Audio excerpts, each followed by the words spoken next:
citoyens, bonjour à vous. Merci beaucoup.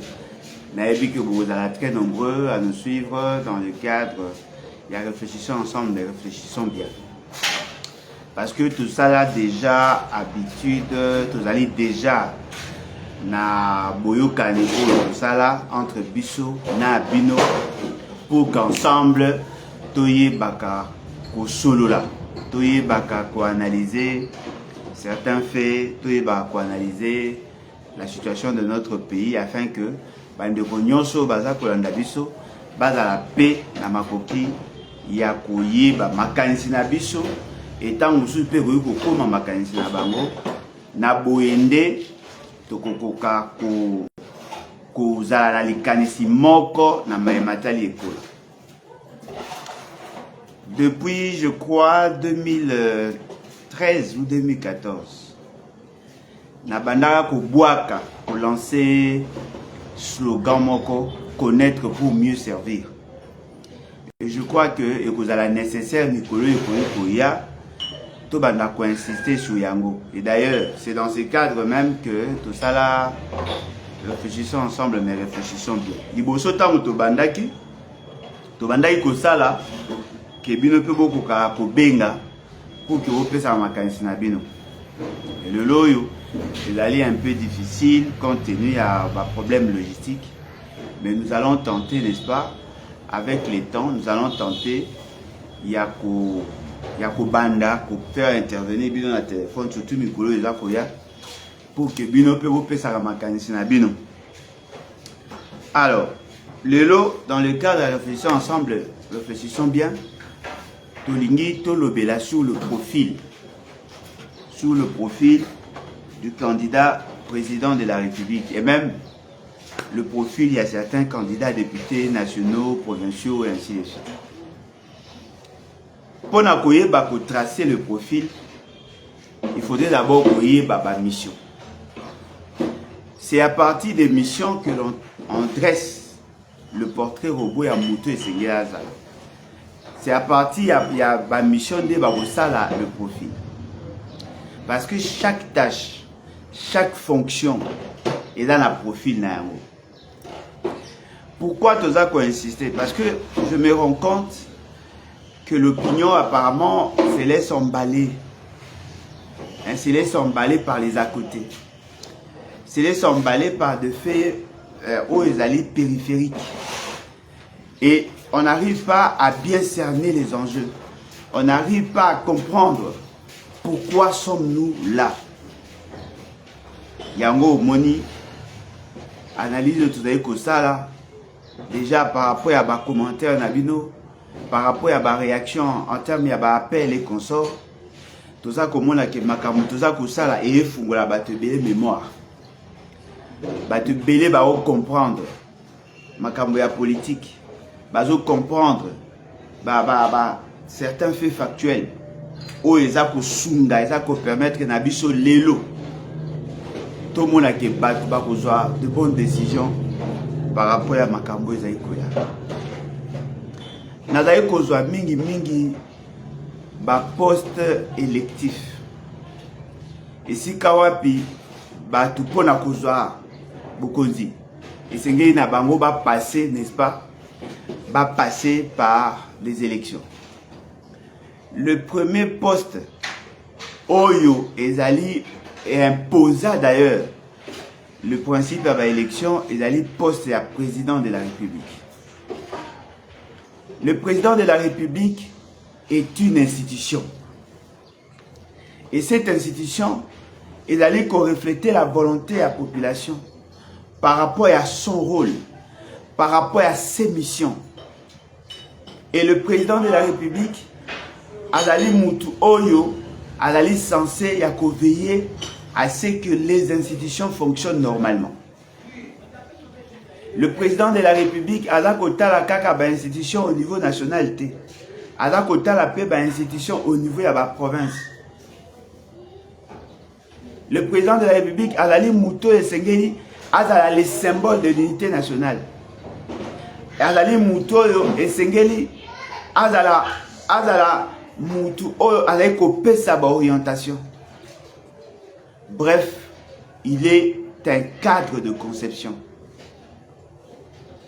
Un cadre de conception. De quoi? De politique publique. Azali Mouto a veillé à ce que le fonctionnement des institutions est ça de manière harmonieuse. Afin que dans l'harmonie, que le pays ait qu'à atteindre ses objectifs. Parce que ce qui est la mission de l'État, le pouvoir est unique, mais il est fractionné selon les tâches. Tolobagayango chaque fois, le pouvoir est fractionné en 3 composantes. Le pouvoir exécutif, le pouvoir législatif, le pouvoir judiciaire. C'est-à-dire que pour que nous atteignions le développement, il faudrait que chaque pouvoir ait ça la rôle. Et c'est un ensemble, c'est un tout. Et pour chaque pouvoir, il y a des institutions. Vous prenez au niveau, il y a exécutif. Il y a 2 institutions au niveau national. Au niveau, il y a législatif. Il y a une institution, le Parlement. Mais ce Parlement est allé bicaméral. C'est-à-dire qu'il y a 2 chambres. Au niveau, il y a cours et tribunaux. Tokabola, la cour constitutionnelle, la cour de cassation, le conseil d'État.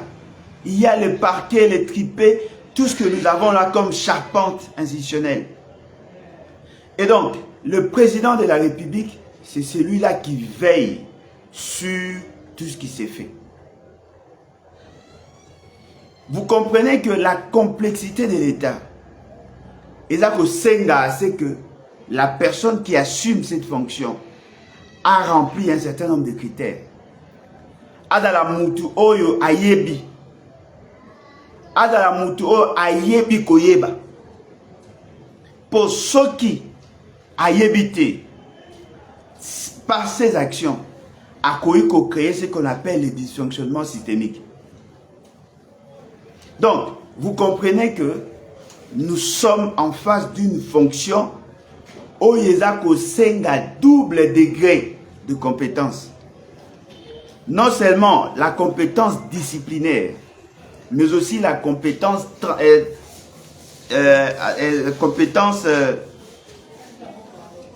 non seulement la compétence disciplinaire, mais elle peut kosenga une compétence plus large, avoir des notions sur plusieurs matières. Parce que la question oyoza ko gérer est la transversale. Et donc cette compétence transversale est là qu'on c'est que le président de la République a une notion de la finance publique, a une notion de planification, a une notion de programmation, a une notion de droit, a une notion de droit public, a une notion de droit constitutionnel.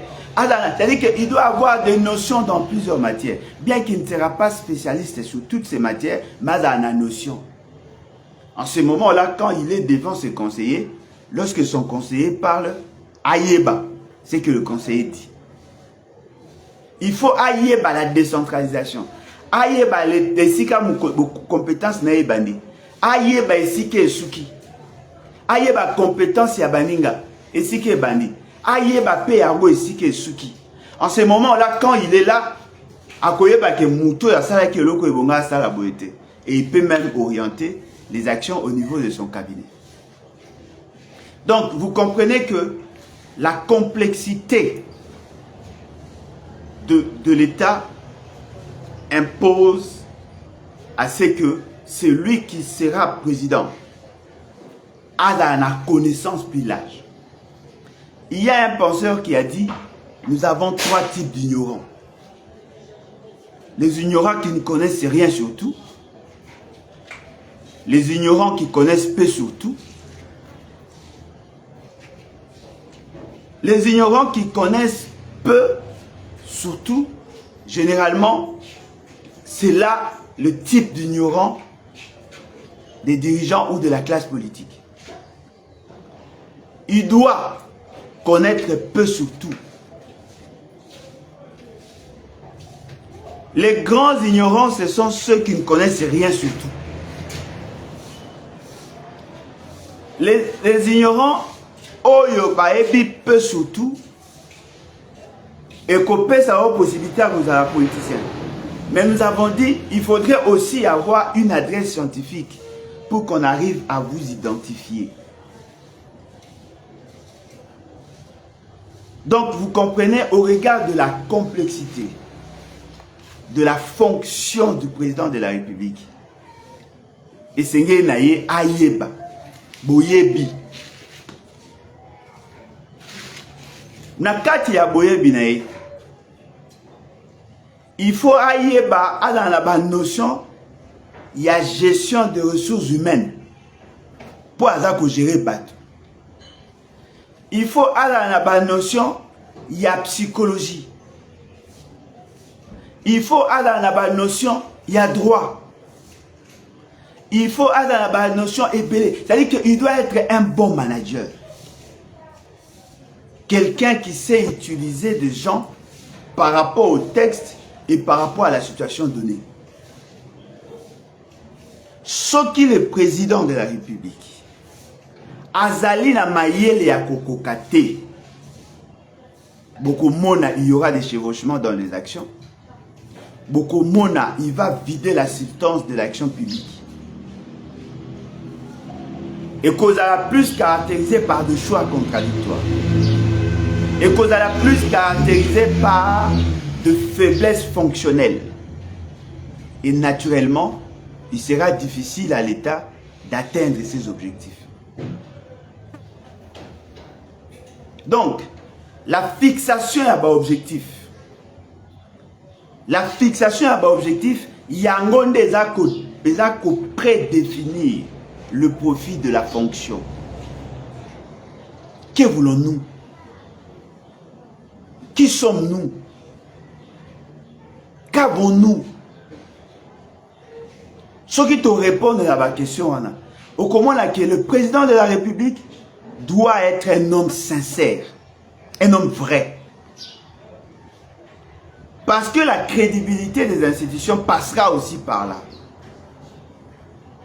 Il faut dans la montumo aller honnête pour avoir une bonne presse. Parce que l'État, en réalité, a deux niveaux, a deux dimensions. Sur le plan interne, il faut que le président de la République soit un rassembleur. Adala Moutou Azali ko créer espoir. Adala Moutou Azali ko renforcer davantage les liens.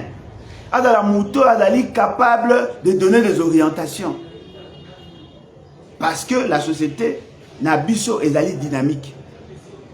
Nous avons certaines réalités chez nous qui nous imposent d'avoir un président rassembleur.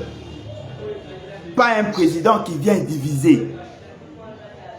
Tous allez n'a posé un président où il y a un problème. Où il est capable, il y a le peu de moyens que nous avons. A Kabolayango, na babisika o esengeli, afin que Batunyonso, baye bako survivre, baye bako se retrouver.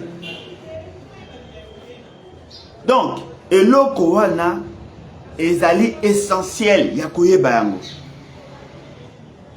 Mais l'État, c'est aussi un sujet du droit international. Dans le droit international, il y a des relations qui nous lient. Dans les relations internationales, il y a des obligations. Nous avons l'obligation de coexister avec les autres. Et si le président de la République n'est pas crédible, ça risque de nous empêcher d'atteindre nos objectifs. Parce que nous sommes dans une démarche, il y a complémentarité. Nous ne pouvons pas vivre en vase clos. Vous comprenez que la crédibilité de l'homme président, c'est aussi un adjuvant essentiel pour que nous atteignions effectivement nos objectifs. Il doit avoir de vertus. Il doit avoir de qualités, des qualités nécessaires pour convaincre le reste du monde à nous accompagner dans notre bataille, dans notre combat. Donc, Eloko Ezali n'est pas président qui le veut. Au regard de la situation à Mboga Nabiso, quelle est notre situation actuelle? Nous avons l'essentiel de la jeunesse à la ligne de désespoir. Parce que ce côté n'a fractionnement, il y a âge, il y a bon moto. Il y a fractionnement, il y a vie à moto. Moto soki a botami, aza kolinga kola. Na bokoli na ye, akoti kelasi. Asilisi kotanga, aluki musala. Abali, aboti. Akomi ko préparer à venir ya bana na ye. Azali na posa à travailler. Soki akomi mukolo, azali na posa ke makambo o ya salaki et profiter na ye pendant l'âge na ye ya bompaka. Azali na posa ko préparer à venir na ye. Azali na posa yako sala à ce que azana moi sécurité sociale. Soki akomi paka, azana possibilité à kolia, azana possibilité à vivre. D'abord na mbongo na ye. Soki bana bakoya en appui.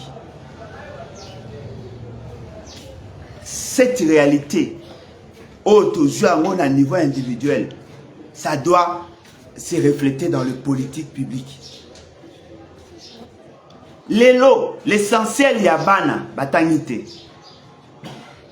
Lelo, l'essentiel ya bilenge bazumi salate. Lelo, l'essentiel ya bateau basala ba préparer retraite na bango malongate. Ce qui fait que tout celui qui a travaillé après le travail, il est condamné à être pauvre. Donc, vous comprenez que la complexité de l'État, la complexité des défis, il faudrait avoir un bon gestionnaire. Il faudrait avoir quelqu'un qui comprend toutes ces réalités. Il faudrait avoir quelqu'un qui sera en mesure d'orienter les actions publiques pour non seulement corriger, mais aussi créer de l'espoir. Combien de jeunes avons-nous qui cherchent des emplois et qui n'en trouvent pas? Combien de jeunes, Bazako Luka, Balandata formation non formelle, formation non formelle, pour que Baye Batako Matissa niveau Nabango, aucune stratégie.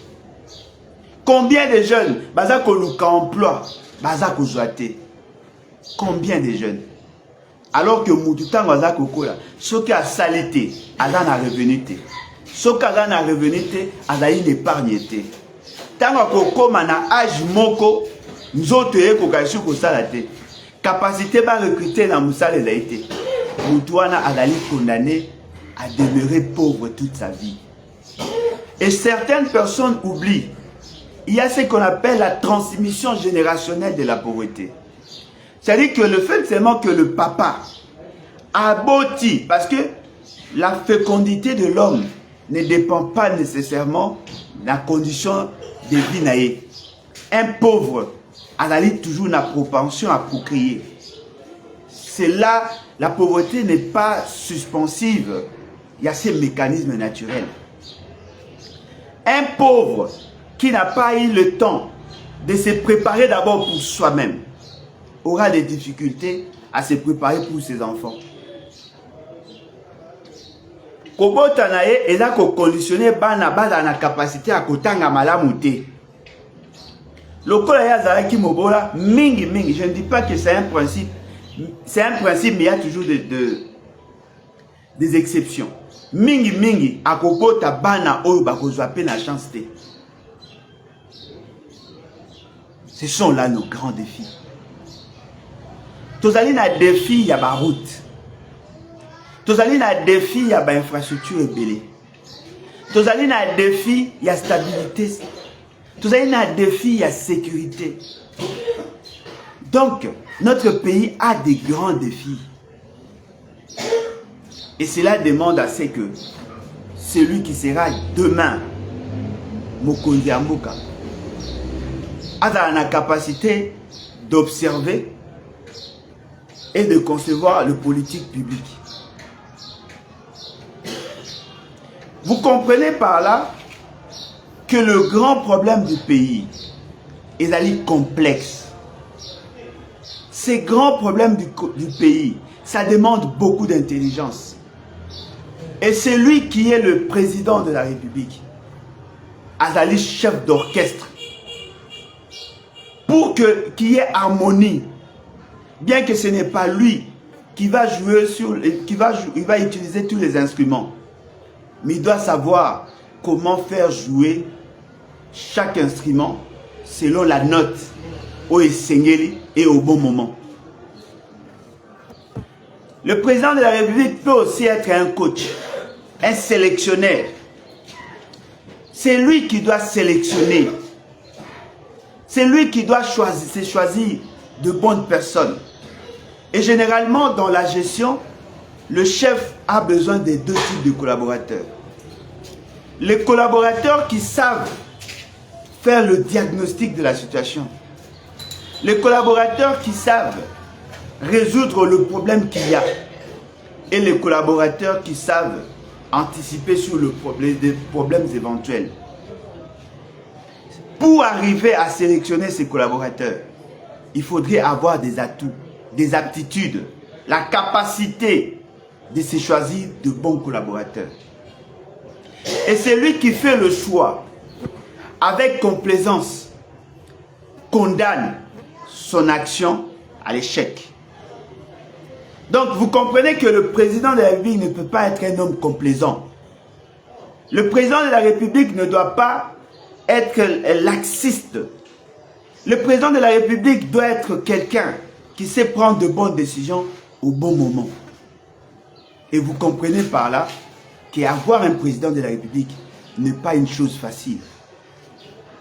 Il faudrait que ces critères aient à la prise en compte. Soki eloko wana, vous veillez sur Yangote. Vous risquez d'avoir des gens qui ne répondent pas au profit alors que la complexité vous exige une certaine technicité, une certaine probité, une certaine lucidité, une certaine connaissance. Parce qu'au-delà de tout ce que nous pouvons dire, dans la compétence, il y a des ressources nécessaires que l'on doit nécessairement avoir. Pour ceux qui, les critères sont respectés, vous risquez de ne jamais atteindre l'objectif. Et voilà, aujourd'hui, vous qui avez soutenu, vous qui continuez à soutenir le processus électoral, vous êtes appelés à aller vous choisir des dirigeants de demain. Pour ceux qui batu oyo bino boko pona bakozala batu ya malonga te, la conséquence bino nde boko subir yango. Je vais vous démontrer les insuffisances de la personne qui assume la fonction aujourd'hui. M. Félix Tshisekedi a été investi le 24 janvier 2019. Et ces messieurs, ne comprenant pas la fonctionnalité de l'État, a pris une ordonnance nommant son directeur de cabinet.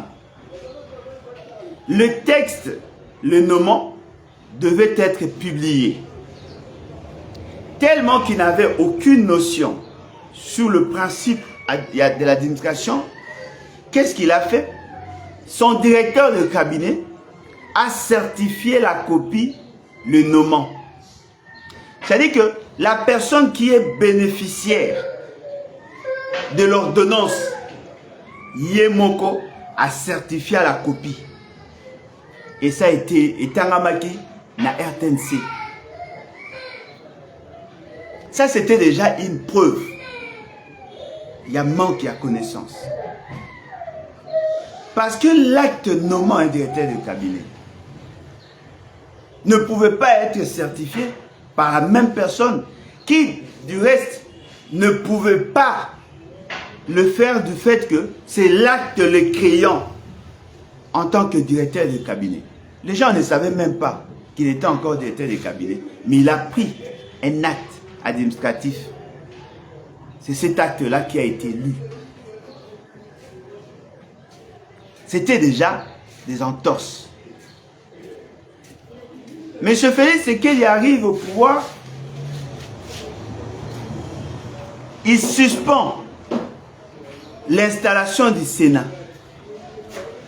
Alors que l'article 114 de la Constitution dit ceci, toutes les deux chambres s'installent de plein droit 15 jours après la publication des résultats des élections. C'est-à-dire qu'après élection, il y a un sénateur. Le bureau, le Sénat s'installe de plein droit. Et par rapport à un règlement intérieur, c'est le secrétaire général, il y a Sénat qui convoque la plénière en session extraordinaire. Mais ne comprenant pas les enjeux, ces messieurs s'est permis de suspendre l'installation du Sénat.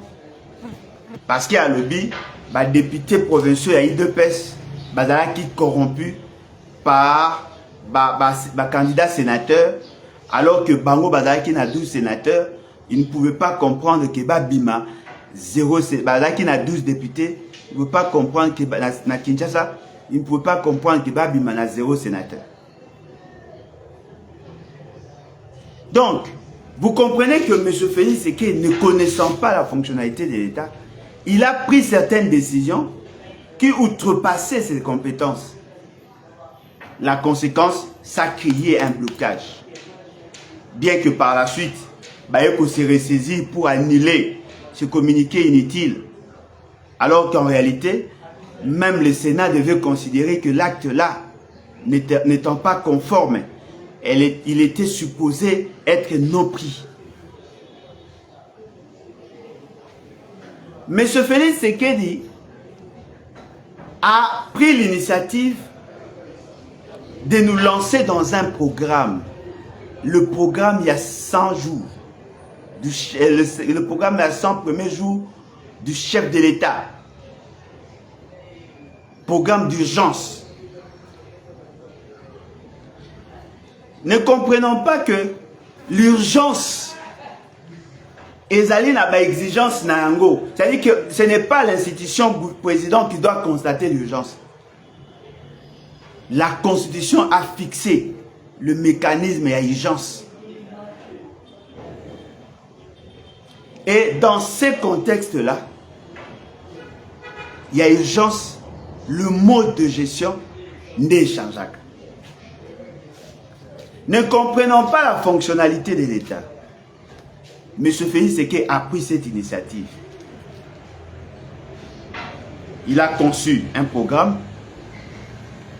il a défendu ces programmes, il a distribué les responsabilités, il a évalué les actions, fort malheureusement en dehors du cadre constitutionnel et légal. À la fin, vous avez tous constaté qu'il y avait détournement de fonds publics. Ils ont dilapidé l'argent de la République. Près de 700 millions de dollars. Nyonso wana bozangi koyeba. Monsieur Félix Tshisekedi, il a eu encore à poser plusieurs actes. Il a nommé les mandataires publics sans tenir compte de l'exigence de la loi. Osa Komona va nommer mandataire public sans contre-saint du Premier ministre. Osa Komona, ces ordonnances est fondée en souffrance pendant plusieurs mois. Parce que justement, il ne savait pas que il ne pouvait pas y avoir nomination tant que le Premier ministre, qui est le coordonnateur des actions gouvernementales, n'appose sa signature. Parce que ce sont des domaines où ils allaient, domaines de collaboration. Ils ne savaient pas ça. Bomonika Numaka Batu. Batu ana bakotaka en fonction après 2 mois. Parce qu'il a yébagité. Monsieur Félix Tshisekedi a nommé des généraux en faisant déplacer le Premier ministre. Il a fait contresigner les actes de nomination par le vice-premier ministre. En oubliant que le Premier ministre, c'est lui qui est le chef du gouvernement. Et l'acte de nomination devait impérativement passer par le Conseil des ministres. Tout ce qu'il pouvait faire, et Bongaka Salahango avec le Premier ministre. Bangomi Bale et Bongaki baye par ce qu'ils font. Parce que le Premier ministre seul et son ministre en charge de ce secteur, bakoza la responsable devant le Parlement. Donc, dans un côté, il y a bino, kozanga koyeba ya mokonzi, ba conséquences na yango sur la société.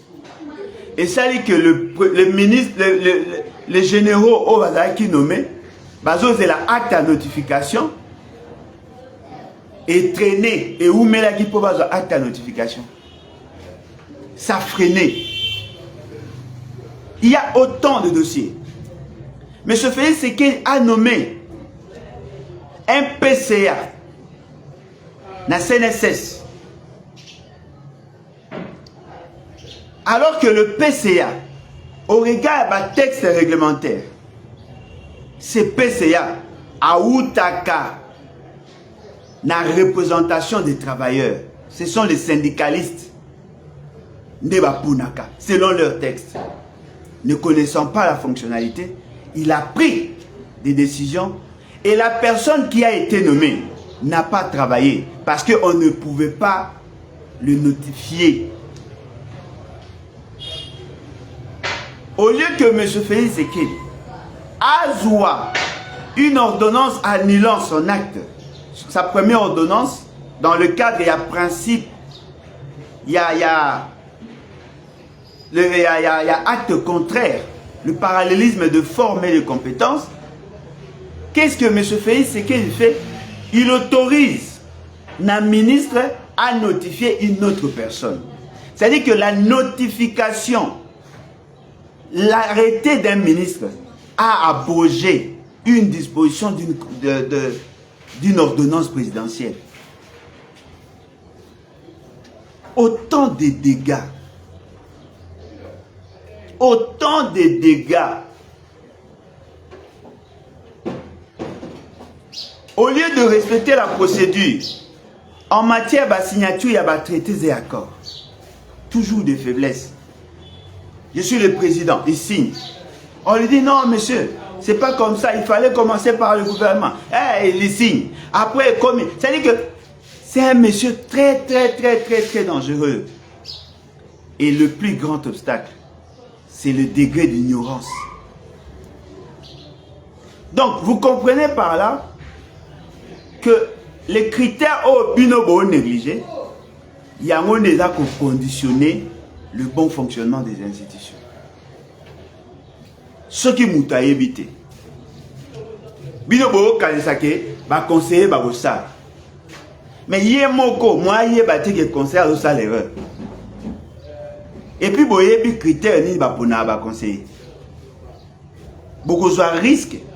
Il y a qu'on paie sa confiance na un ignorant. Akamba bino au regard de la complexité de l'État. N'est-ce pas qu'on décrire.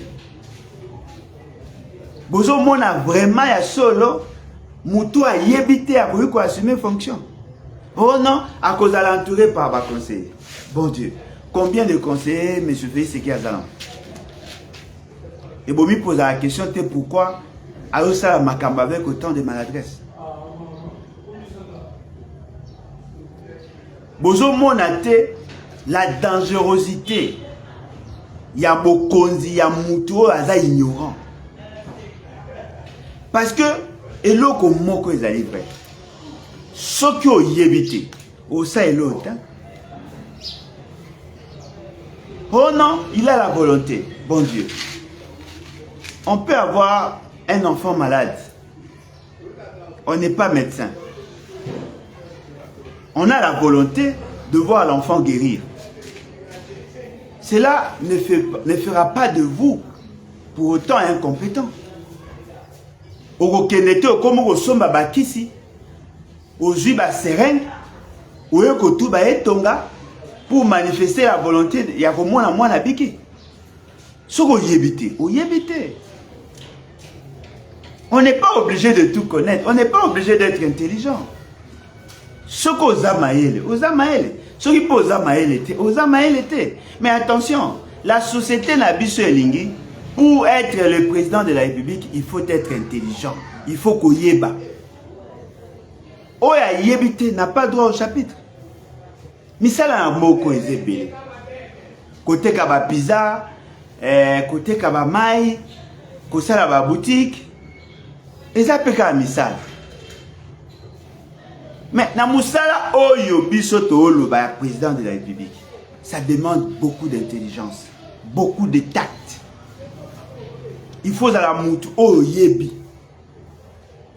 Pour ceux qui ont yebité et ko yeba na ko yebité. Bon mais quand on imaginer un jour monsieur Félix c'est que la yambaki moutou moko na cabinet na ye. Un jeune congolais intelligent. Ces jeunes à ça la kana ministère il y a pêche et élevage. Bango banek occupé le site Yansel. Ici kabacha makambo ya ba pêcheur. Ce monsieur était porteur d'un projet. Le projet, il y a production halieutique, c'est-à-dire il y a production en bis. Abetela kili solo et pas mutumora iko mela masanga wana. Moutango a joué à BTL solo et pas à l'un des conseillers de M. Félix Sekela. Moutango tango a conseillé à Félix Sekela a commis à ABC que non voilà, j'ai un jeune, il m'a épaté, a la possibilité à produire Bambisi et tout ça pour jouer les bien pour lutter contre Nzala. Certainement que M. Félix Sekela n'a beaucoup d'anaï à Luka Kayeba. Quelles sont les idées forces où les a conduit ces fameux projets. Paf, M. Félix Sekela, sans pour autant entrer en profondeur, a bandi ko betambela. A commis Nansele. Azui, Abi, j'ai trouvé la clé. J'ai trouvé la clé. Pour la aussi Samarambanza. Clé en monnaie. Le bauche d'un projet conçu par un agent public de l'État. Moi, je suis un expert sur des questions et à élaboration à la politique publique, surtout la politique agro-pastorale. La politique économique de manière générale. J'ai eu à travailler, moi, en tant qu'expert dans le ministère de la pêche et élevage. Parce que c'est nous qui avons créé ce ministère. Dans le ministère, en dehors du ministre, il y a son cabinet. En dehors du cabinet du ministre, il y a le secrétariat général. Dans le secrétariat général, il y a un secrétaire général, il y a des directeurs. Dans la direction, il y a des divisions. Dans la division, il y a des bureaux. Mais les jeunes qui a présenté son travail là, Azali chef chef il y a bureau au niveau provincial. Bon, mais maintenant, on peut imaginer. Aujourd'hui, Mutuna Musika, qui dépendait d'ailleurs de la province. Aujourd'hui, il y a la Musika. Au sauté chef de division, Au sauté directeur naïe. Au sauté secrétaire général. Au sauté ministre en charge de la pêche et l'élevage. Au yambi mutumbala moko na bureau na yo. Bosolo li na ye. Après sili bozuye amemi yo tina site eska bosala projet. Au bengi ministre ayebi mambosa te. Le gouverneur ayebi te. Le ministre provincial en charge du développement rural, l'agriculture, pêche et élevage ayebi te. Ka yona mutuana. Oui, si Congolais, tu as trouvé la clé. Quel degré d'ignorance!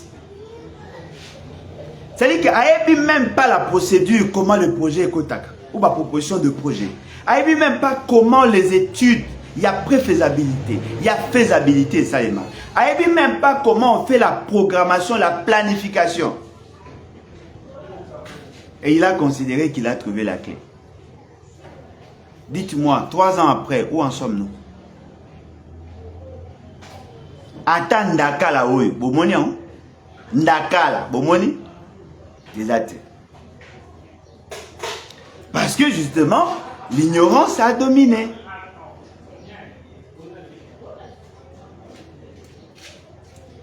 Mais ce fait, c'est qu'il y a batounaye bafandi.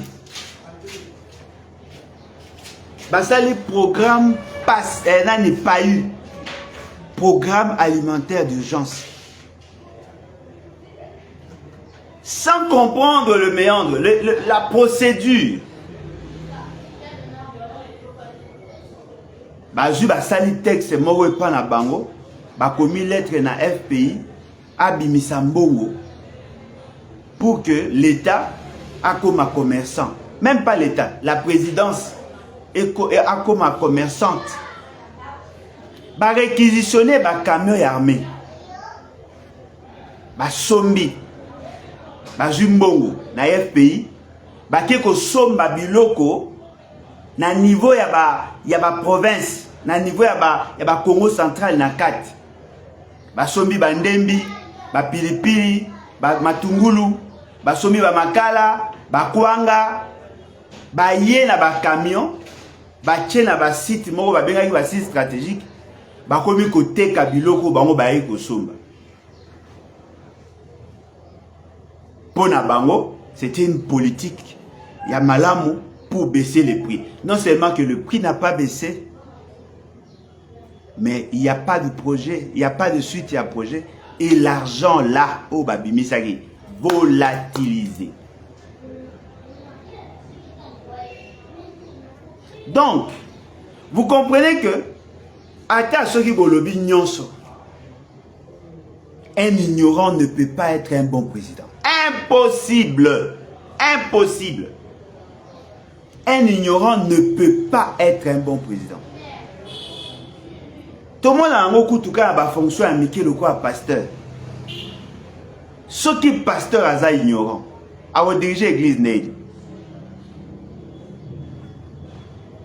Aux autres temps, la Bible, aux autres temps, la version aux autres temps, tu vas vérifier, tu vas voir le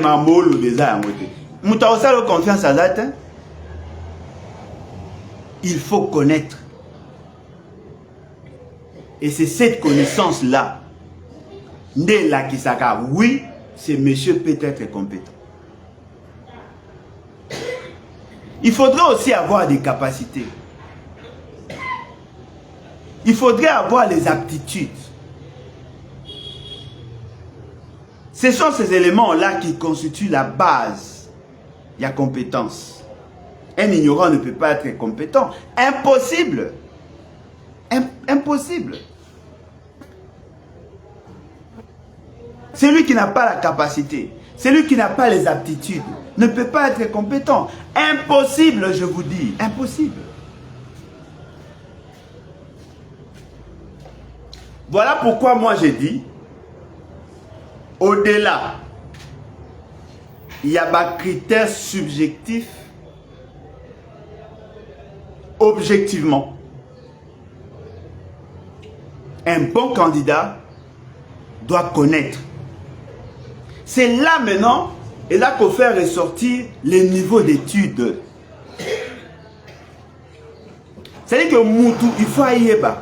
mutu fa tanga. Moi, il y a avantage à Kotanga. Ça vous donne un modèle d'analyse. Ça vous donne une adresse scientifique. Voilà pourquoi j'avais dit, un compétent, mutu oyo aza correspond à profil, doit avoir la compétence d'abord disciplinaire, na science ya tangi, mais en même temps une compétence transversale. Il faudrait avoir des atouts. Bah, notion sur la gestion des ressources humaines, bah, notion sur la planification, bah, notion sur... C'est-à-dire qu'il faut avoir toutes ces notions-là. Et ça s'apprend. Ce n'est pas un fruit à volonté T. Il faut connaître. Il faut connaître. Fort malheureusement, dans M. Félix Sekedi, on ne voit pas ces profils-là. Et M. Félix Sekedi a sali ba dégâts ya makasi na mboko à telle enseigne qu'aujourd'hui, le plus grand piège est allé du fait qu'il a posé de mauvaises actions au mauvais moment. Ndenge toza lelo boy. Ko sili sa makambo ya ba ERC na yewan. Et comme plus pas si koleka o yakutaki. Situation à M23 est comme plus passe. Situation à diplomatie est comme plus passe que o yakutaki. Situation à employabilité des gens est comme plus passe que o yakutaki. Situation à éducation est comme plus passe que o yakutaki. C'est-à-dire que tous les domaines de la vie, l'élo, est commis passé. Pourquoi? Parce que Moutou a évité. Mais à la caca la volonté. Et en posant des actes, il crée un blocage, un dysfonctionnement. Il pouvait peut-être être de bonne foi. C'est ce que vous appelez volonté. Mais à éviter.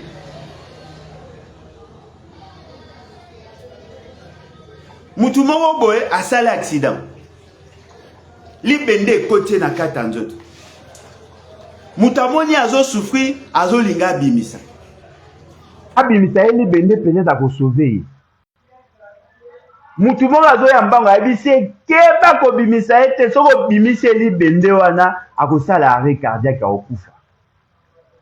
Yo zaki na volonté. Moutou aza na danger. Moyebite tikati. Tika. Soko lingo sauver, benga bato bayebi basala. Na lobaka yango mboka na biso ezali lokola un malade. Mutu moko azali na agonisant. Eza kosenga un bon médecin pour le réanimer. Fort malheureusement. Non, voilà. Il y a un infirmier stagiaire. Papa n'est pas un médecin. Le quoi papa n'est pas un médecin, donc il va en notion de la médecine. Boya naye boya osal papa boni.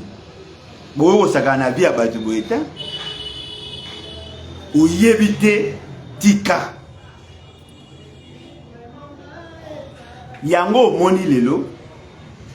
Le pays a plus de problèmes avec Félix Sekedi que Oya Koutaki. Plus de problèmes. Monsieur Kabila a se décidé à Kanga Schengen. Parce qu'il y a Boyaki, la domination à Mindele. A Boyaki, ndenge ba Mindele ba neko imposer biso ko sa ba makambu nanko. Fait ce qui a habité, nga zali politique nga zali ya ouverture à Fungoli Schengen. Après si ba étranger ba avantage. Pour qu'à séduire bah après on a su comprendre que ça la erreur mais Schengen essaie fungami makambo essaie fungami alors que kokanga Schengen les a qui n'a été ba zongi c'est la ba dossier na ba ambassade mais na le yenge a fungoli mais ce fait c'est gars kuti ba ça qui va exonération pour certains produits afin que stabiliser le prix sur le marché et réduire le prix sur le marché. Aïe na le yenge na ya gozanga koyeba. A longo liba exonération wana. Hausse des prix. Bozo mona ke mutu soka yebite, a yebite. Botika au forcer nature. botika ko forcer nature. Ce qui muta éviter, a éviter. Bon forcer nature pour aller. Parce que le mot que ils allaient vrai. Tant que vous forcez nature, ils ont retardé le développement.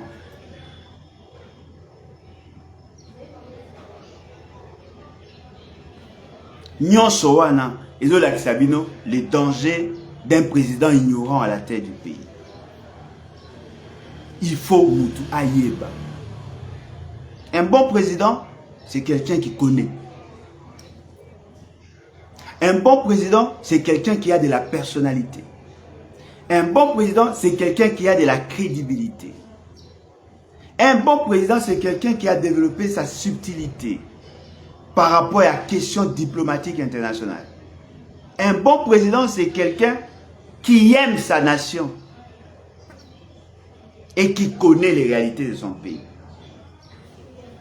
Ce qu'on y évite ou y évite. Alors, total, M. Félix Tshisekedi, tout le monde dit qu'effectivement, il a beaucoup de lacunes, beaucoup de faiblesses et beaucoup de maladresses dans les actions. Pour Nanga, je considère que ces messieurs ne méritent pas être à la tête du pays. En tout cas, ceux qui battent nyonso, oh ba yoka abiso, oh ba komprenara maramuto oloba, ceux qui va commettre un état d'esprit de Kwanga, ce monsieur doit partir au plus vite. Biso tolingi to benganaye par l'article 64. Bino bato bolingi bo benganaye par les élections. Ne votez pas pour lui. C'est un danger pour la République. Pour moukomsu bo sutuka, moutuma yego sabi non bobi mana le pango parce qu'il va teger sur le pango. C'est la même chose avec M. Félix Tshisekedi. Et je crois que Papa Ngwanda avait raison. Il faut le plaquer au sol. Il faut au boto la livrer.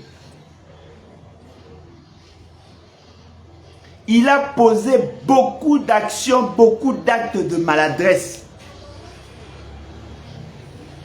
Il cède le carré minier par ici. Il vend bloc pétrolier et gazier par là. Il autorise à des armées étrangères de venir par ici. Et les autres entrent par là. Il y a un désordre. Un désordre. Tout ça pourquoi? L'ignorance.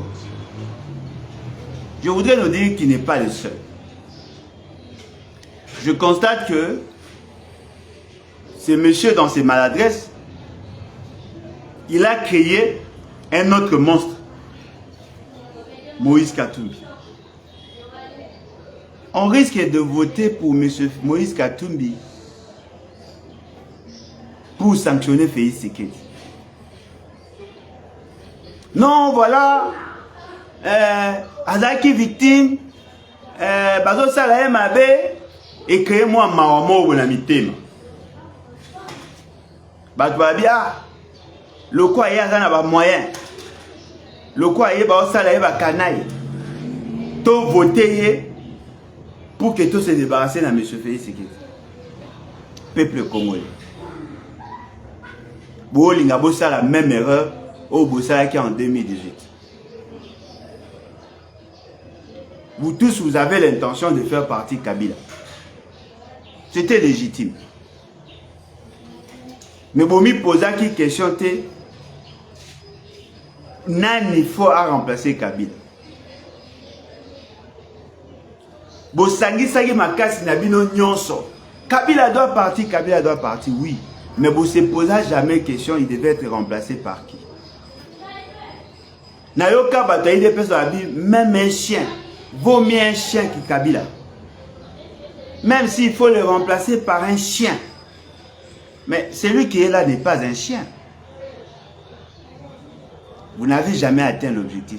Parce que vous avez mal fixé votre objectif. Nous sommes déterminés à faire partie, M. Félix Tshisekedi, oui. Nous sommes prêts à conjuguer nos efforts pour le faire partie, oui. Avons-nous réellement le souci, le désir de le voir partir, oui.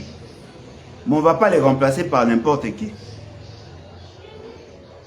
Ce n'est pas parce que nous voulons faire partie de M. Félix Tshisekedi que l'on doit les remplacer par n'importe qui.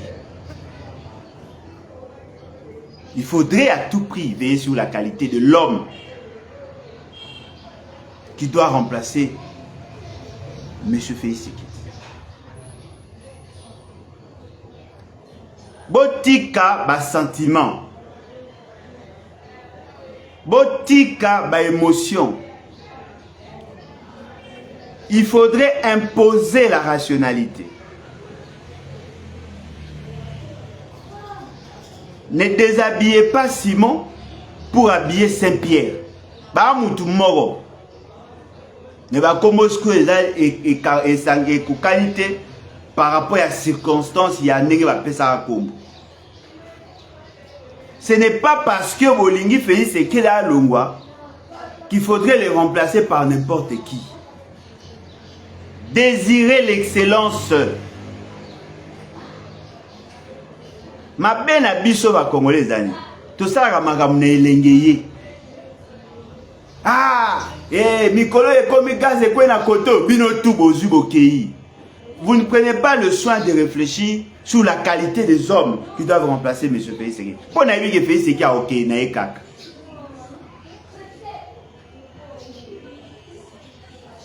Botala na kati ya ba candidat na bino ba bolingi ba élection.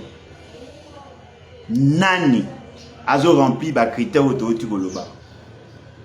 Le candidat président doit être intelligent. Il doit connaître. Il doit avoir la capacité à gérer le personnel.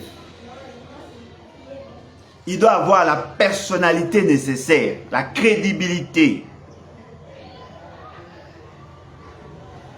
Oh non, à cause de ma conseil, Bino bo voter ba conseiller. Bino bo ken élection, bo que nous voter ba conseiller. Ba conseiller c'est à niveau provincial ne ba voter. Bino bo que nous voter président de la République. Yemoko la personne du président doit avoir des qualités. Yemoko la personne du président doit avoir des atouts. Boyebi la présidente. Déjà non, chaque année, le président de la République va faire un discours sur l'état de la nation. Chaque année. Chaque fois qu'il y a des assises à niveau de l'Union européenne, à niveau de l'organisation régionale, sous-régionale, à niveau des Nations Unies, que ce soit à niveau du Conseil de sécurité, que ce soit à niveau de l'Assemblée générale, que ce soit à niveau de la francophonie, que ce soit à niveau de l'Union sociale, celui qui sera votre président doit vous représenter. C'est-à-dire que Mouto a la président a bino lobby. Yende soga lobby, ba woloba bino bolo. Mon yamo ezara soro fandi Hollande ba africain de l'Ouest. Lorsqu'il parle de nous, Bazouara M. Félix, c'est que le quoi exemple. C'est-à-dire qu'on pense que tout Congolais est moins que Félix Tshisekedi. En intelligence, en connaissance, en capacité d'analyse et ainsi de suite. C'est-à-dire qu'on le prend comme référence. Pour Bobi Kala est le premier d'entre nous. Nenge Bolobak. Mais cela ne veut pas dire que tous les Congolais sont comme ça. Mais on le voit lui. Alors, Lelo Bozana Posabo de Lukaba, président de la République. Boutali à gauche, Boutali à droite. La qualité de l'homme. Est-ce qu'Azamaye? Est-ce qu'Ayebi Koloba? Est-ce qu'Azali Naboui? Est-ce qu'Azali Naboui? Bosugaga na mbongote. Bosugaga na oyebanate. Posoyi bo keneka na oyeban. So bo keneka na mbongo. Un jour, Moutaliboma okoma président na mbongo. Un jour, un voyou okoma président na mbongo. Un voyou qui a l'argent peut devenir président. Parce que les critères au bino boza ko fixé, et ça bon critères moko ku na mboka monsieur ezala arrêté. Vous voulez voter quelqu'un parce qu'il a l'argent? C'est à tout bon monde là. On peut aussi installer la mafia dans ces pays. La mafia. Pablo Escobar à la Ranambo, à comme gouverneur. botala pe bato bino boyi bopona. Bopona pe bata malonga. Pona nini bato balinga bato mayele te. Pona nini boyo ko pesa Congo chance te. Ne fût-ce que pour la première fois, bato ya mayele bakoma bakonzi na mbogo. Depuis 63 ans, passe na passe, ba politicien ba leka ba sala ate. Mais depuis quand bino bo vota mutu penda mayele, mutu penda ke oyo ayebi. Bo pesa ka pe dans nos chances, ce qui chance est important. Bo pesa na pe opportunité na bato batanga bien, bato ba yebi makambu, ba koma pe na ba ko. Ne fût-ce que pour une fois.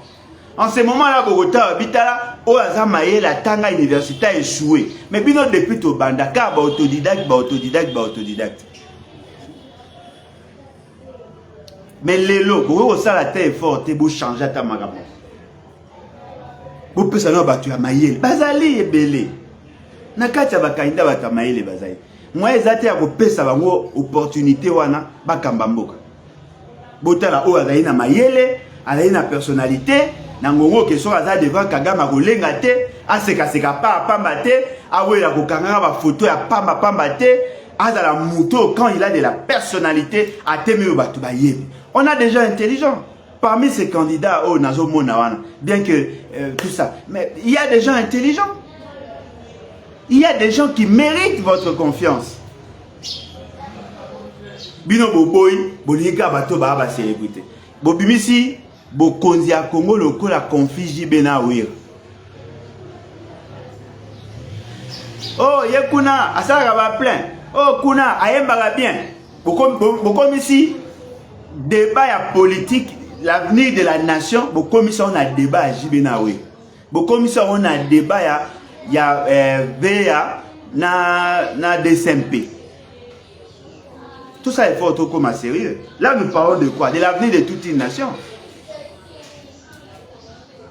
Oh, kuna zo sala plaît. Pour vous répondre à la invitation na bango. Pour vous répondre à la invitation na bango. Ce qui bolobi que boboy ba médiocre, boboy ba pépriste, boboy ba apprenti sorcier, boboy ba inculte, boboy ba tu ya ba anti-valeur. Bozana posa ba ta anti-valeur. Binonde boko komisa bango célèbre. Bofandi bobotali Banani Batua Maël et Bazali. Ah, candidat tel, il remplit les critères. Oh, Kuna Zamaël, il a tel élément. Et tout ça, il peut faire quelque chose. Vous vous décidez? Vous dites, ok, Biso va Congolais Tolingi Moutou Oyo, à Maël, Azaboué. Pona Kati na bango nyonso, que ce soit les candidats médiocres, que ce soit les autres candidats, tous ont la volonté de bien faire les choses. Mais tous n'ont pas la capacité de bien faire les choses. Na bino ba intellectuel. Bozo landa batu par des émotions, par des sentiments. Vous me surprenez, hein? Ah, Bazo le Belaka, Félix Sekedi, na Moïse Katumbi. Mais parlez-moi un peu de leur qualité. Ils ont quoi comme qualité? Tout à fait sérieux. Comment un homme normal? Batu amaye le bazali et beleboy. Bino bo ponaka ba wan mi balé. Tout ça boza sérieux ta? Au moins il va débat en ezalaka. Ce qui kaka Félix Sekedi na Moïse Katumbi batikali. Ah, voilà ko ça la chose bon entre le nini na local le moindre mal. Mais basé belé. Ba candidat malamu baza. Bo occupé ba monte bo tala ba monte. C'est quand même surprenant. Neni peuple a ko linga atika na pasika yemobo. Neni peuple a ko sepela atika na pasi yemo. C'est-à-dire que mutu yemo a sambe la pasi na etika. Pona nini a oluka bo elenge. Papa, ajo tozaka nango ta on kabila zwaka bokonzi. Yango tozana nango lelo. To nunat. Tozo nuna. Bo remarquer onte. Depuis que Félix Sekedi a commencé à campagne, bon était comme nuna. Azaka jeune temps azaka président yemo ka sa temps izana. Bon monite a como fané. La loi de l'usure. Nous allons tous passer. Nous t'avons dit que j'ai navi mobazate. Ce que tu as dit na ban na biso. Car ba débat ba plein. Ba débat ba plein des essentiels pour nabino. Torotique la peuple, torotique ya bana na biso héritage nini. Ka passe to mona. Passe à courant, passe à maille, passe à colia, passe à kolala, passe kaka passe ne torotique ya bana na biso. Po to me mama na luyenge ya koloba ah o kuna sali plein, o kuna leki, d'ailleurs kuti ya toni sakiboy, o kuna kokite. Ça ce n'est pas le débat au bino boya ki pona ba élection. Bolinga ki élection pour qu'il y ait changement. Bolinga ki élection te pour bota la plein. Plein za finalité na binota. Na mbogo tobeta plein na ba politicien. Ya lelo. Na mbogo to ba lobeta plein ba politicien ya lelo. Ah, bon, on a eu plein en 2006. Bon, on a plein en 2006. Oh, ils avaient plainte. Ils avaient plainte. Maintenant, en 2006, il y avait des plans. Échanger nini. Maman, papa, bah, nous vas-y, misala. Ma condition na bango est bongi. Oko ebisanga lelo ke ba no ba komi bien ndenge bazaka liboso. Compartiment de bazaka liboso. Vie changer.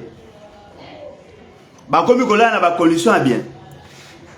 Maeza kureza. Biloka kolieza. Oza sûr que lobi ba ke classe malamu. Oza sûr que so ba sisi classe ba oza misala. Masoni bo beta wana. Peuple azaka boite. Peuple alingaka changement. Ngonga epesa meli bino batu bolingi boke na ba élection. Botala pe batu bien. Botala batu bien. Nga boyo conseiller muta soutenir mutoka pays secrétaire. Na boyo pe ko encourager muta voter le quoi mutoka Moïse Katumbi. Batu ka ba Moïse Katumbi ba voter bango par défaut. Ça dit que soki mutu musu sa zate. Atreka na fait c'est que bien le gars fait c'est qu'il a libre na souka ya batu na pona Moïse Katumbi po akoyiko ça quand même quelque chose. Mais batu malonga bazali. S'il vous plaît. Ngana boyaki na ba élection. Bino nde bolingi ba élection. Na opesa bino conseil. Ne retardez pas s'il vous plaît le développement du pays.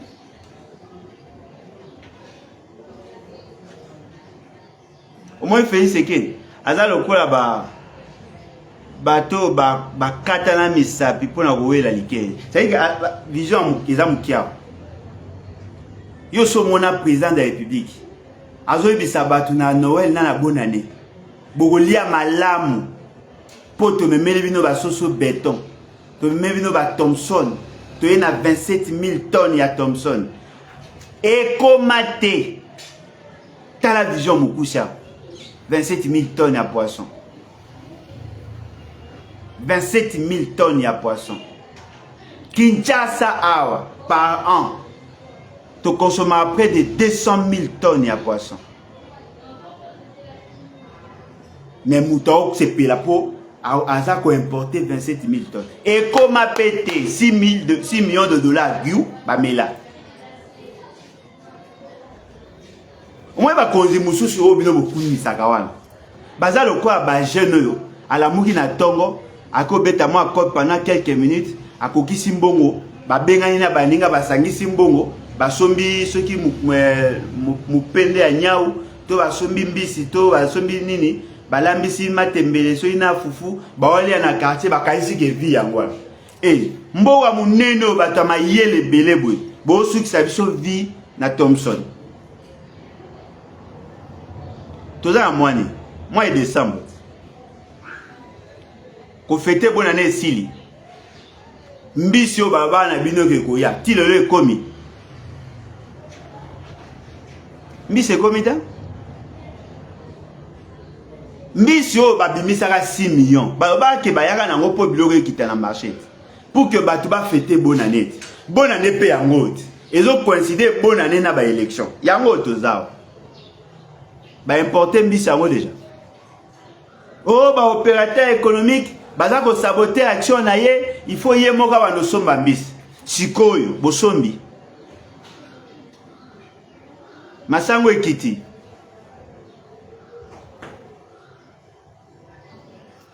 C'est que le pouvoir na bino o bolobaki ki boya pour na social et bandika. Pendant que baninga ba me kabazo za ba vision, ya ko ça ba chemin de fer, ko tia ba train à grande vitesse, ko luka ko lancer ba satellite, ko luka ko ça ba viaduc ya minene, ko luka ko ça ba nzela pour que ba désengorger ba nzelo les a kotonda, ko luka ba moyen ya ko ça pour relier pour na kolongola enclavement. Ba o luka ba ça ba immeuble, ba étude comment ko occuper espace. Yo zoye la biso na vision na yo ya munene ozanango ozoye la biso vision ya mukebo ya importation ya 27 000 tonnes à Thomson. Mbogo vraiment m'a rappelé. Je tiens à vous demander. Moi Moïse Katumbi ne mérite pas être président de la vie dans ce pays. Botika Baché. Botika Baché. Droit à postuler, oui. À droit à postuler. Mais Azana Boropé, ça est voté. Tout ça sérieux. Au moins, fait ce que Azali peut-être qu'il a droit. Vous n'avez pas le droit. Azali peut-être n'a droit à postuler. Probablement. Mais il ne mérite pas d'être président. Bota pembeni bozonga batut. Bota pembeni. Bato malonga bazali. Bota pembeni. Boluka batu oyo soki ba komi na intellectuel na elema aye baebi mokonzaza. Bon que ça se passe. Tant msubino bo sepela na ba aventure ezo salema mais biso ba oyo toyo ka passe toyo ka soni ko za représenter na bato ko ba pays sekedi eza soni makasi. Kabila faible 18 ans. Félix Tshisekedi faible 5 ans. Bobaki so bo bakasho na Moïse Katumbi. Bolingi bisotin. Tout ça à 28 ans avec une présidence aussi faible. 28 ans à Tabinomo. Et si la paix? Et si la paix m'a peut changer à ta? Tout comme appelle un président Malongat. Oh, penaka fandi boé.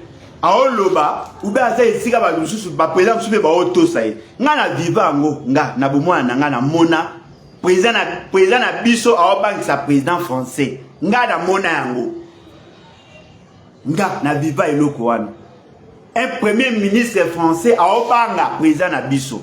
Un noir président na biso muta Congo pour so mwindu. A obanga sa premier ministre français. Nga na mona yango. C'est possible. Mobutu c'est quoi temi boyebu. Oh non. Non. Tozaga bato ya nzembo bato ya lokumu. Boko eza esusu na esengo te. Eza esusu na esengo te. Tokomi lokwa rusé. C'est comme si biso tosala maka poto ya bakonzi moka ya chana na boye. Ba biloko moko ya marque moko ni biloko moko ba sangisa ba mélange mo mabe. Non. Nous méritons l'excellence. Boyebi position na nga na boyi na nga ba élection. Na boyi ba élection. Mais n'a pas senga na bino s'il vous plaît. S'il vous plaît. Bobo ça na fait siketi. Bobo ça na Katumbi. Boluka bato amaele bazali. S'il vous plaît bande kolangai. Na sengi bino bolimbisi. Ata soki bolingi na fukama, na ko fukama. S'il vous plaît. Bato amalonga bazali. Bato Malunga Bazali, avec personnalité, hein? Avec moi le coup moi ne ça moi bien. Et bon attaque bakenda ki na réunion, boyebi ki amokonya zaka maele kono kuna bakoko kaete. Ya biso so ka bimi bana ai nzamba yalo ba susu kuna a signé accord buzoba esili ekei. Ka ba tension le biso to obela. Tout ça l'effort te bo se pesa s'il vous plaît. Attends la compte à bonane, boko se pesa ngate. S'il vous plaît. ne votez ni Félix Tshisekedi ni Moïse Katumbi. S'il vous plaît. Bon, Luka ta mutu mususu. Ce qui bino nyonso boyo kani bobike to comme ça mutu boy président. Et vous appelez malamu. Bon, vous tête à batu misusu et bata malonga bazali. Hein? Tout le monde s'abat en abissoni. Car ba médiocre mutu baza appelé au Kambambo. Et belé à ba universitaire. Et belé à ba boto ba tini ba ba ba kende kotanga. Moboti ata yo so kotanga kite. Otagisi quand même banati. Siko yo lingi ke bato batanga te lokola yo bakamba mwana yo o moneli pasa kotanga. Abimaka 5 heures ok classe. Pour akoma mayele, mais mayele na e servi ni na pays ni na personne. Oko misimbo lokola chance lo pam.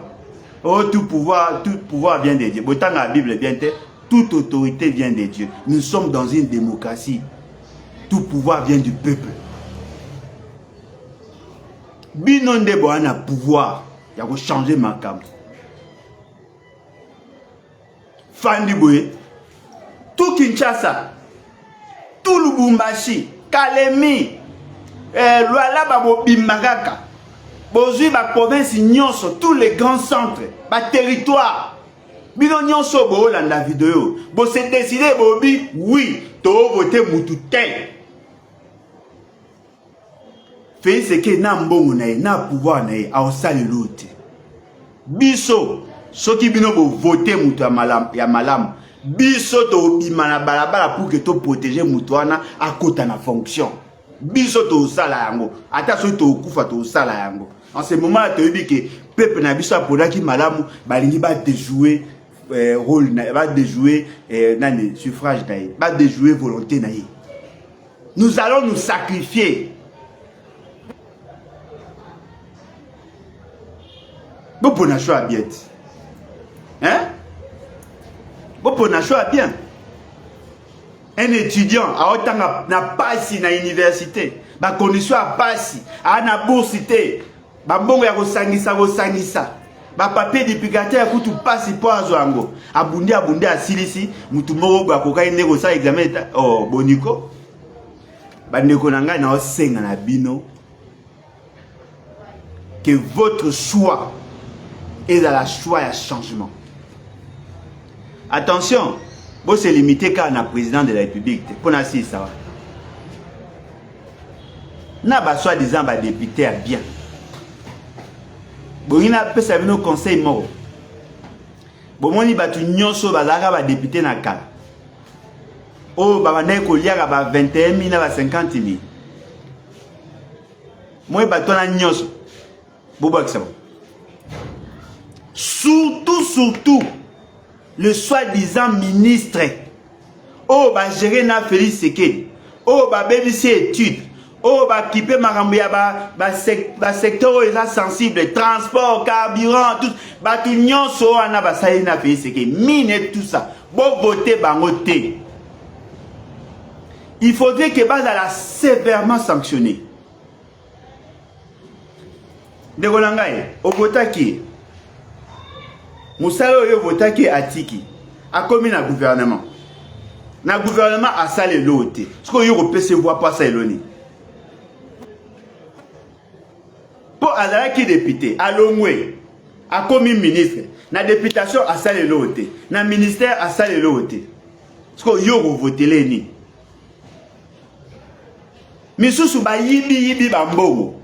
Ba olinga sko ba ke na parlement. Tant ba ko ma parlement ba ko fada pété. Ba olinga ba zo nga chou na gouvernement. Ce qu'on y a voté l'ennemi.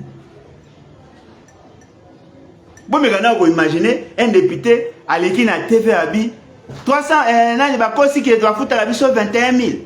Un mutu a lobi ngo azali kuta azako kosa tozoka 21 000 te. Tozoka 7 500. Paf na fait un mandat ye a ebisi bino oui na sengi vraiment bolimbisi nyonso wana salamaki ezalaki na lobaki ngo mabe naza na regret ndenge na kosa ki bino oui tozoka kaka 21 000 te tokoma ape na ba 50 000. Ce qu'on a autant, ce qu'on a Katia Congo, na mboko ya biso. Quel est ce politicien pour ne pas dire politicien. Quel est ce politicien qui mérite d'avoir 50 000? Na o lukana tala nani? Na musa nini asala rapport à 50 000? Nazo luka na yeba nani azako mérite à 50 000? Ndeko nanga boyoka 50 000 na sango. 50 000 ezali 500 billets à $100. C'est-à-dire qu'un militaire bafuta kaye moins de $100. Un militaire congolais bafuta kaye moins de $100. Pour avoir un émolument, il y a député moko. Il faut ça là 500 mois. 500 mois. C'est-à-dire que mbongo il y a mois moko. Il y a député et kofuta 500 mois ya soda. Mais soda ça la carrière à 30 ans. Mais 30 ans à 360 mois. C'est-à-dire que ata sali carrière mobimba. Ata babaki sele sous 10 ans.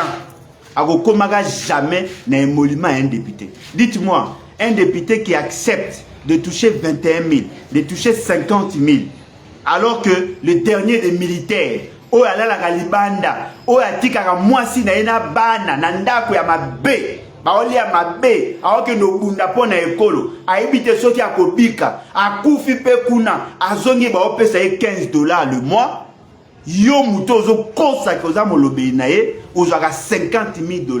Mais vous êtes des maudits. Si vous mutu ya boye, oh li ngozongisa ye, peuple congolais toza pe sérieux atayomo. Tout ça sérieux. Ce qui député il y a un député na bino. Bazo ba $21 000. Mbata, premier vice-président, a reçu $200 000. Président na yé assemblée a reçu combien? Félix Tshisekedi a reçu combien? Si vous bateau ba yoke la bino mawate, ba s'engraisser na mbongo na bino. Ba tiki Félix Tshisekedi a passé la aventure baza ko sala. Bango nyonso ba piller systématiquement mbongo ya pays. Basali biso mabe nyonso yo ngai basa. Lelo bo lo bananga ke bo voter batabu. O alingai a voter ba miyibi atombo alobo. O alingai a voter ba miyibi abatombo alobo. Eza soni.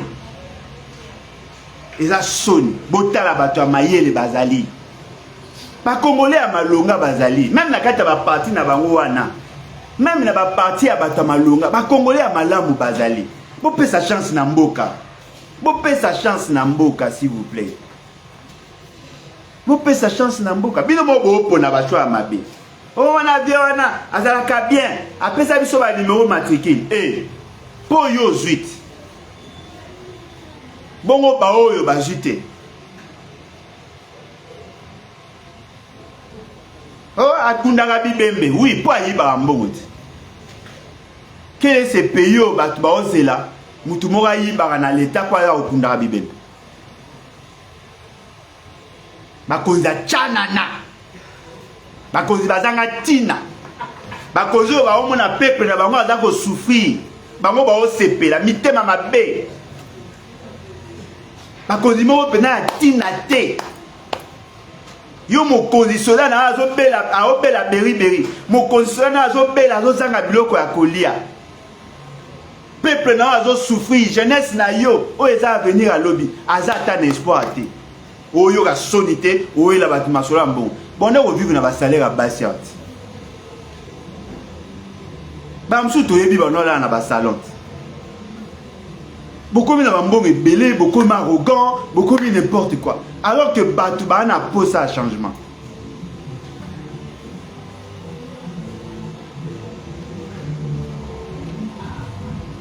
Toi n'a pas ça, il y a changement. S'il vous plaît.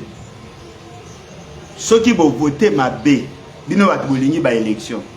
Bo condamner biso nyonso na perte. Ceux qui vont poni ma B. Oh député provincial, oh député national. Aïe, mutusu kutu aïe bien ta fonction wanate. Mazoko baga candidat. Et bah zuzu bah tu vas commissaire ba candidat. Apparemment il y a une tendance tribale, même dans les listes des partis politiques.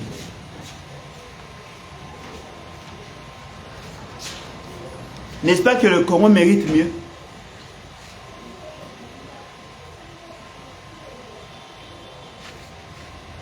Bon, moi, je décidé de bataka le mwanan. Oh nani, oh tsongolo, ah ya longwa, ça là. Oh kuna faka, ah ya longwa nani. Mais tant que vous remplacez, vous votez peu batna le yenge, te mutuma na ba, afanda na ba, comme na tongo tipo quoi. Mugoro tu ba ozo pas comme un candidat zaki derrière Rolango.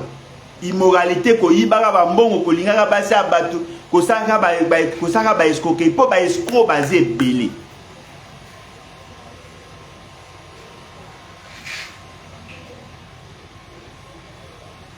Tala miyibi ba candidat. Ba mbongo ba 100 jours. Ba tala miyibi e belé miyibi ba candidat. Boyebi ba moti. En tout cas, j'espère que boyoki message. Souci nanga ezalaka na créer la salle électrochoc.